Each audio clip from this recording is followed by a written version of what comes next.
Já passo a palavra à doutora Margarete, procuradora do Trabalho e coordenadora do Fórum Estadual Lixo e Cidadania.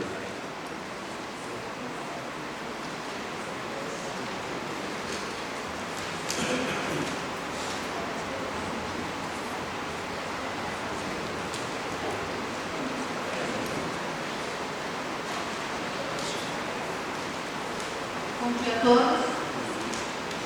Em nome do Fórum Estadual de Cidadania, eu agradeço a presença de todos, tendo em vista essa polêmica que surgiu em razão do se haveria ou não adiamento dessa audiência pública, do dia 19 para o dia 26, já que a nossa intenção inicial era trazer essa audiência pública através da Comissão de Meio Ambiente da Assembleia Legislativa do Estado do Paraná. Mas, infelizmente, sob o meu ponto de vista, o deputado Sheila cedeu à insistência do prefeito e adiou para o dia 26 a revelia dos demais participantes e nós insistimos na realização desse momento, até porque já estava todo organizado com o comprometimento da agenda de todos os que se prontificaram a vir aqui se pronunciar neste momento. Então, possivelmente vai se realizar uma outra atividade no dia 26, mas dificilmente com a presença dos palestrantes que estão aqui hoje. Fica aqui, portanto, o meu inconformismo em relação a esse aspecto, até porque essa audiência pública, como vocês podem ter visto pela composição dos seus palestrantes, não tinha e não tem o objetivo de colocar o prefeito na mesa para ouvir a sua opinião, porque nós já conhecemos qual a opinião do prefeito. Nós queremos ouvir um outro lado, um aspecto verdadeiro dessa situação. Eu vou tratar de um tema que talvez seja mais insosso, mais chato, aborrecido, porque é a legislação. Mas por que eu vou insistir nessa temática? Porque através do que a legislação prevê, que nós vamos tentar fazer com que não seja realmente instalada nenhuma usina de incineração, seja em Maringá ou em qualquer outro município do Paraná, porque a legislação ela não permite uma autoria. Então, me parece muito irresponsável um administrador público que insiste na adoção dessa tecnologia quando a lei é claramente contrária a esse tipo de tecnologia.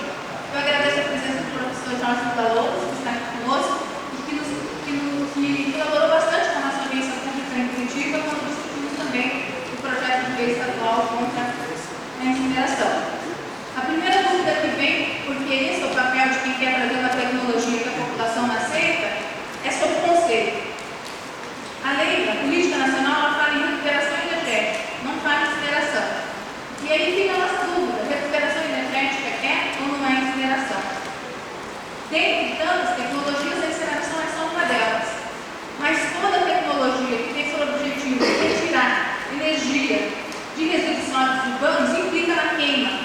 E queima para a incineração, mesmo que chame de plasma, mesmo que chame de coprocessamento, o nome que seja dado. É importante que a gente tenha isso bem claro. Não vai ser possível, como o André colocou, a viabilidade desse empreendimento só queimando o rejeito, ou seja, aquilo que eles chamam de material reciclado contaminado que já não dá mais para ser aproveitado na reciclagem. É uma porta aberta, como a gente diz, onde entra um boi, entra uma boiada. Então vai material que não pode ser, material reciclado que já não pode mais ser reciclado, mas vai um monte de coisa que pode ser reciclado, como nós já vimos em muitas indústrias, até porque este contaminado também não tem tanto poder calorífico quanto tem os demais materiais recicláveis. E aí eu coloco, por exemplo, a garrafa PET, que é muito, muito cobiçada por esse tipo de empreendimento. Então nós temos a nossa política nacional, que vocês já estão cansados de ouvir, com princípios, objetivos, instrumentos e principalmente diretrizes. Vou tentar ser breve. Princípios extremamente importantes tem que a política nacional, como toda a legislação brasileira, ela traz, né? O princípio da prevenção, da precaução. Este princípio do material reciclado como bem público, que deve promover o trabalho e renda, deve promover a cidadania. Nós temos que ter uma visão sistêmica sobre os resíduos sólidos. E aí devem entrar todas as variáveis, né? Ambiental, social, cultural, econômica, tecnológica, de saúde pública. Acho que só pegando esse princípio da visão sistêmica, nós já poderíamos compreender a impossibilidade de incineração de resíduos sólidos, porque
2010, portanto, é uma medida afirmativa de política pública destinada a enfrentar a discriminação estrutural que sofre o grupo social vulnerável de catadores. Está na exposição de motivos dessa lei, como também na Política Nacional de Saneamento Básico. Isso é muito importante, porque toda vez que a gente fala da inclusão social dos catadores, estamos preocupados com os catadores, precisamos gerar renda para os catadores, para parecer que a gente está fazendo caridade, e nós estamos sendo cegos, os catadores não têm capacidade. Não, está na lei, está na lei. O Brasil mudou, tem uma outra visão de mudança estrutural, de erradicação da pobreza, está no princípio, objetivo fundamental da nossa república. Então não é caridade que nós estamos pregando aqui. Não estamos vendo os catadores como coitadinhos. Nós queremos que eles sejam parte da solução. Então ela traça princípios, objetivos, instrumentos e diretrizes. Objetivo. Se nós formos ler todos os objetivos da política nacional, a gente vai concluindo como eles são contrários a essa proposta de recuperação energética, de mineração, seja lá o nome que se dê. A proteção da saúde pública e qualidade ambiental. A incineração impacta a saúde pública, a incineração impacta o meio ambiente. Não só o meio ambiente natural, como o próprio meio ambiente de trabalho. Também são diretrizes, mas são objetivos, a não geração, a redução, a reutilização, a reciclagem, o tratamento dos resíduos sólidos. E por fim, quando não é possível, todos aqueles outros, a disposição final ambientalmente adequada dos rejeitos. Como existe um impacto ambiental grave quando se trata de incineração, nós não podemos considerar essa recuperação energética como nenhum desses pontos, muito menos como destinação final ambientalmente adequada. E também determina a adoção, desenvolvimento e aprimoramento de tecnologias limpas para minimizar impactos sociais. Não é uma tecnologia limpa, não para minimizar impacto ambiental. E também incentiva a indústria da reciclagem. Se vai queimar material reciclado, então incentiva a indústria da reciclagem, se torna a letra morta. Também a integração dos catadores na gestão compartilhada pelo ciclo de vida dos produtos. Com a incineração, os catadores obviamente serão excluídos desse processo. Não precisa mais de catador para separar nada, porque vai ser tudo queimado junto, misturado. Joga tudo no caminhão, leva lá para queimar. Ganha a transportadora do lixo, ganha a incineradora e os catadores ficam sem trabalho. O estímulo à implementação da avaliação do ciclo de vida do produto. Quem é que vai querer implementar qualquer tipo de avaliação do ciclo de produto para reaproveitamento, para reutilização, para diminuição do consumo, se vai ser tudo queimado? Também isso aí acaba não tendo nenhum sentido. O incentivo ao desenvolvimento de sistemas de gestão ambiental e empresarial. Aí se reduziria só a gestão, recolher resíduos sólidos e levar para a usina de incineração. Não precisa nem ficar com muita elucubração para saber como isso vai acontecer. E por fim, o estímulo à rotulagem ambiental e ao consumo sustentável. Os instrumentos da política sólida são os planos de gestão de resíduos sólidos que o município tem que ter, e nesse plano de resíduos sólidos, tudo aquilo que foi dito tem que ser observado, portanto, não caberia um plano municipal de resíduos sólidos essa tecnologia de incineração, porque ela contraria toda a visão sistêmica da política nacional. A obrigatoriedade da coleta seletiva, sistemas de logística reversa e outras ferramentas de higiene, incentiva a criação e o desenvolvimento de cooperativas ou associações de catadores, monitoramento e fiscalização. Coleta seletiva, vamos só um minutinho, por favor. Coleta seletiva, para quê? Vai queimar tudo junto. Sistemas de logística reversa, que é retirar as embalagens que foram colocadas no mercado, responsabilidade pós-consumo. Também não vai ter nenhum sentido, porque esse é um material extremamente visado, cobiçado por essas indústrias para gerar maior poder calorífico na usina de geração de energia térmica. E muito menos a criação do desenvolvimento de cooperativas ou associações. Então, antes de começar, eu queria dizer que Maricá não tem catadores. Não tem catadores porque a economia está muito bem, tem emprego para todos. Nós sabemos que isso não é verdade. Basta andar pela cidade para a gente ver que a realidade é bem diferente do que está sendo apregoado. Os instrumentos, cooperação técnica e financeira em setores públicos, pesquisa científica e tecnologia ponto bem importante: educação ambiental. Educação ambiental, principalmente para a aplicação das diretrizes, que é a redução, a reutilização, a reciclagem e não a incineração. A educação ambiental, ela é antagônica à incineração. É importante a gente ter isso com bastante clareza. As diretrizes, elas devem ser observadas de acordo com a sua ordem, de acordo com o que está escrito. Primeiro é a não geração. Portanto, quem fabrica hoje embalagem vai ter que evitar o máximo possível aquelas que são dispensáveis. O pacote de macarrão tem o plástico, depois tem a parte do papelão, então vamos diminuir, vai só um tipo de embalagem. Enfim, essa primeira não geração. Segunda é a redução, reduzir, ou o consumo responsável, se assim vocês preferirem. A reutilização, a reciclagem, o tratamento dos resíduos sólidos, aí que a gente pode colocar até a questão dos orgânicos, como compostagem, como biomassa. E a disposição final ambientalmente adequada dos rejeitos. Rejeito é material inerte, rejeito não queima. Vamos não ver com essa balela de dizer que só vai queimar rejeito, é mentira. É mentira, vai queimar reciclável, muito. As metas obrigatórias da política nacional. É obrigatório o aproveitamento energético dos gases gerados nas unidades de disposição de final de resíduos sólidos, ou seja, o gás metano, transformar a biomassa em energia, em gás combustível, enfim, se dê aproveitamento. A eliminação e recuperação de lixões associadas à inclusão social e emancipação econômica de catadores, isso é obrigatório. Nós sabemos que o Maringá destinava, não sei se está destinando ainda para Caçambu, né? Era Maringá? Eu não ia te olhar. Na pedreira, isso, eu vou na pedreira. Então, ao se introduzir a gestão correta dos resíduos sólidos, jamais será dissociada da inclusão social e da emancipação social e econômica dos catadores, porque estaria contrariando uma legislação federal. As outras obrigatoriedades também postas pela política nacional. As embalagens devem ser fabricadas com materiais que propiciem a reutilização ou a reciclagem. Portanto, não vai ser queimado. Não vai ser queimado. A logística reversa ou a responsabilidade pós-consumo.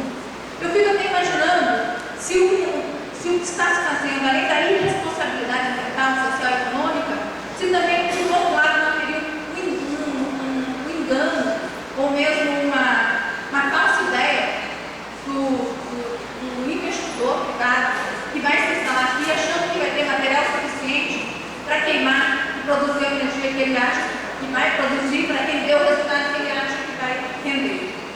E não acontecendo isso, qual vai ser o resultado? Penalidade para o município? Penalidade para o município significa maior imposto. Quem paga vai ser a população. Então nós estamos sempre em duas situações. Ou se cumpre a política nacional de resíduos sólidos, o que significa que é enviado para alguém crescimento de incineração, ou se descumpre a política nacional de resíduos sólidos e enfia goela abaixo de vocês essa usina de incineração, mas com grande risco de ela se tornar inviável economicamente ou sob todos os outros aspectos, porque o Ministério Público não vai deixar isso barato, digamos assim. Nós vamos usar de todos os meios possíveis, com discussões judiciais, para fazer com que prevaleça a legislação, que prevaleça os objetivos da política nacional. Então, esse investidor privado que está querendo se instalar já tem isso como alerta, e depois não diga que não sabia. Esse é um princípio que eu acho, assim, da maior importância para a política nacional de resíduos sólidos, que é o reconhecimento do resíduo sólido reutilizado e reciclado como um bem econômico e social, gerador de trabalho e renda e promotor de cidadania. Para mim, isso tem um significado muito claro. Material reciclado é um bem público, não pode ser privatizado, não pode ser apropriado pela iniciativa privada, tem que servir para o município promover política de emancipação social e econômica dos catadores de materiais reciclados. Não pode ter outra destinação. Contrariando esse princípio, nós estamos contrariando toda a legislação. O princípio da precaução também de extrema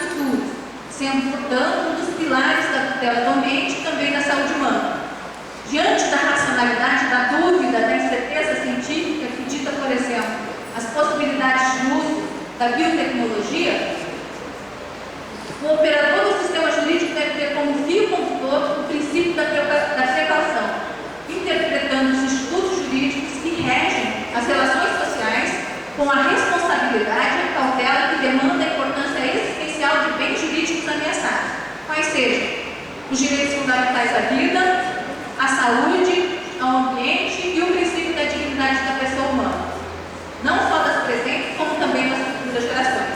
Se vocês tiverem interesse, tem que estar aqui citado o autor, né, dessa doutrina e a obra onde ele traz esse princípio da precaução. E também o princípio da prevenção, pode passar que a gente vai ver em seguida. Que acho que é o mais adequado ainda para essa situação, para a nossa hipótese aqui. Em relação a esse princípio, submete a ideia de um conhecimento completo sobre os efeitos de determinada técnica e, em razão do potencial lesivo já diagnosticado, o comando normativo toma o rumo de evitar danos já conhecidos.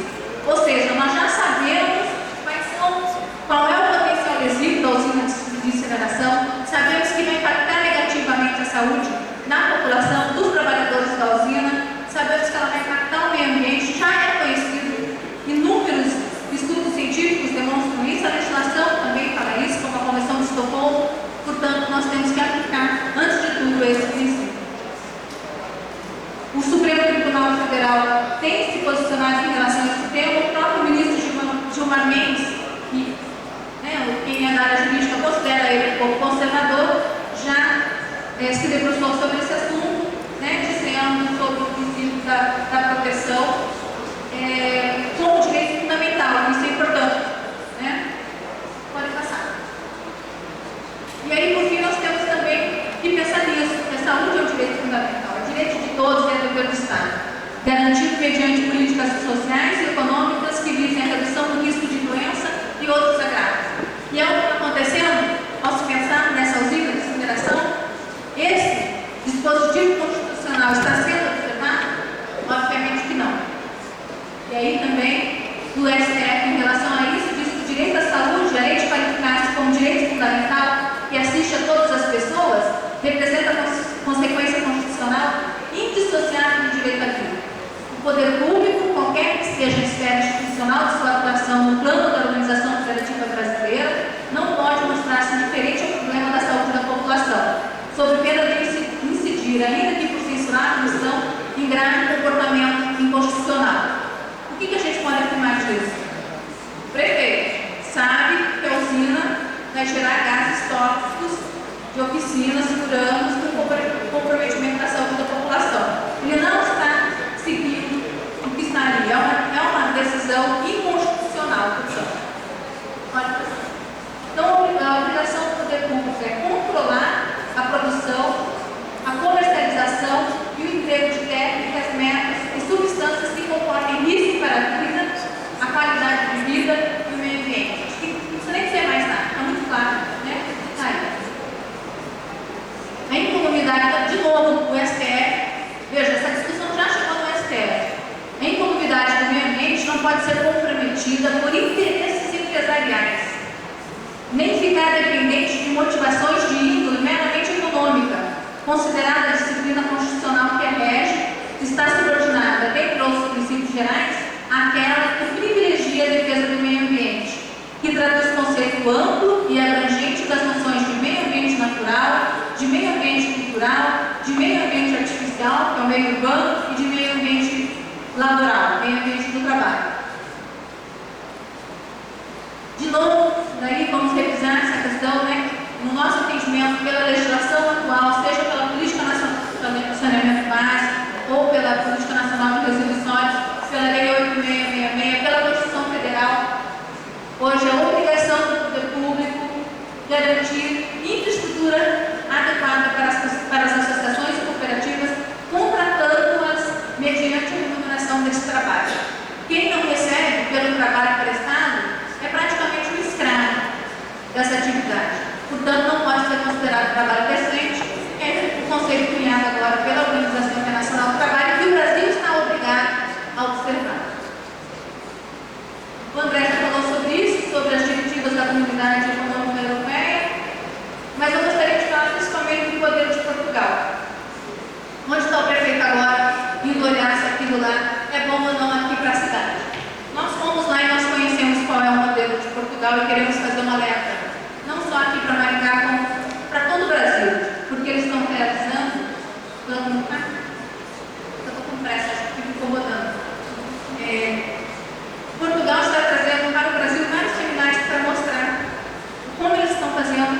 os resíduos sólidos lá naquele país, para convencer os administradores públicos a fazer o mesmo. Só que a política de resíduos sólidos em Portugal se resume basicamente na incineração. Lisboa tem uma enorme usina de incineração, como também a cidade do Porto. Em outros lugares, onde não foi possível instalar a usina de incineração, eles são aterros sanitários menores, onde os municípios fazem a gestão. Essa usina de Lisboa, que nós visitamos, ela trabalha durante 24 horas, queima todo tipo de reciclável. Quando nós olhamos na esteira via para os fornos, ficamos assim, super incomodados, porque eram garrafas de PET, todo tipo de material reciclável, até latinhas de alumínio, eles tinham vontade até de lá e tirar aquele material para que ele não fosse queimado. A própria visão do inferno,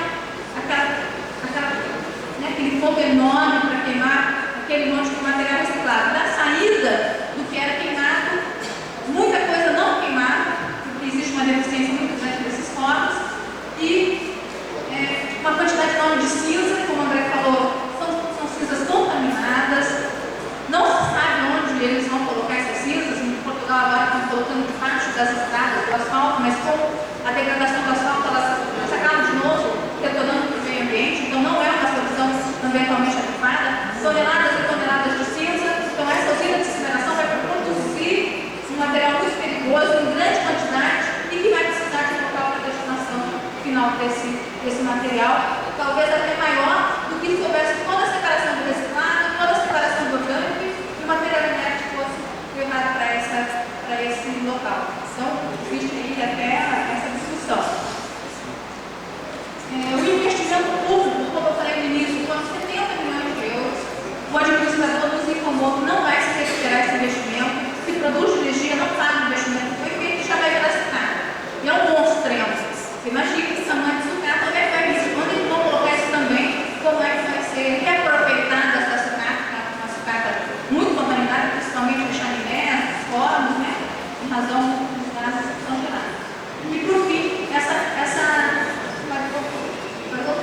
isso aqui, acho que é o exemplo mais claro que vocês podem ver que é uma usina de incineração, principalmente essa que nós temos em Portugal.